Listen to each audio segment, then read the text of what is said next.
এখন মে মাস শেষ হয়ে জুন মাস পড়তে চলল, আর এই সময় গ্রামের পুকুরগুলো সব ছেঁচে দেওয়া হয় নতুনভাবে পুকুর চাষ করার জন্য।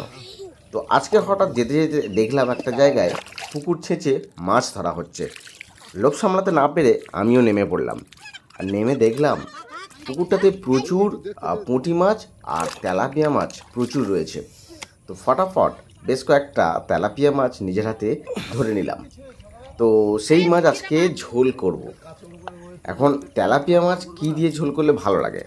আমার তো ভীষণ প্রিয় তেলাপিয়া মাছ ঢ্যাঁড়স দিয়ে। তাই চলে গেলাম বাগানে। বাগানে নিজের হাতে বেশ কিছু ঢ্যাঁড়স গাছ করেছিলাম, সেখান থেকে ফটাফট বেশ কিছু ঢ্যাঁড়স তুলে নিলাম। আর আজকে এই ঢ্যাঁড়স দিয়েই তেলাপিয়া মাছের ঝোলটা হবে। আপনাদের কাদের কাদের এই তেলাপিয়া মাছ ঢ্যাঁড়স দিয়ে খেতে ভালো লাগে অবশ্যই কমেন্ট করে জানাবেন।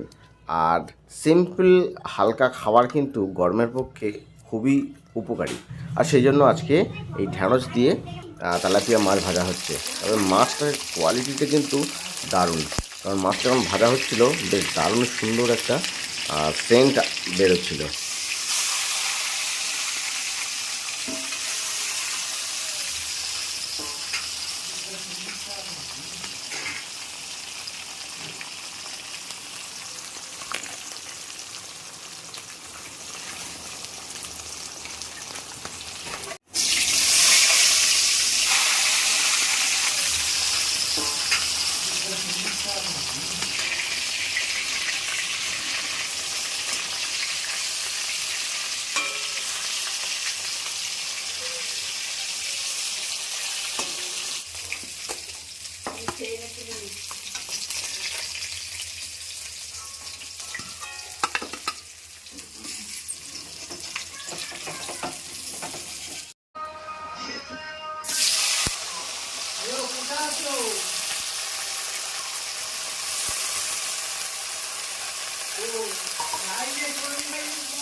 প্রথমে তেলে মাছ আর ঢ্যাঁড়সটাকে খুব সুন্দর করে ভেজে তুলে রাখা হলো।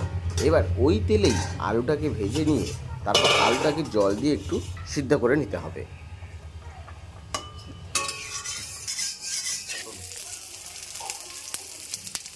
এরপর সাঁতাল দিতে হবে। সাঁতালে শুধু দেওয়া হচ্ছে তেজপাতা, পাঁচফোড়ন আর আদা বাটা।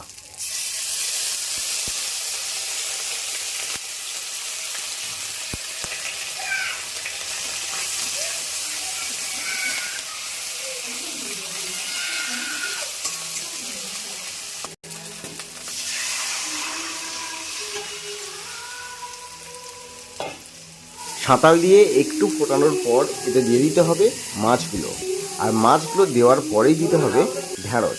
ঢ্যাঁড়স ভাজা কিন্তু আগে দেওয়া যাবে না, তাহলে একেবারে গলে ভাত হয়ে যাবে। তো এইভাবেই তৈরি হয়ে গেল আজকের সিম্পল রেসিপি ঢ্যাঁড়স দিয়ে তেলাপিয়া মাছ।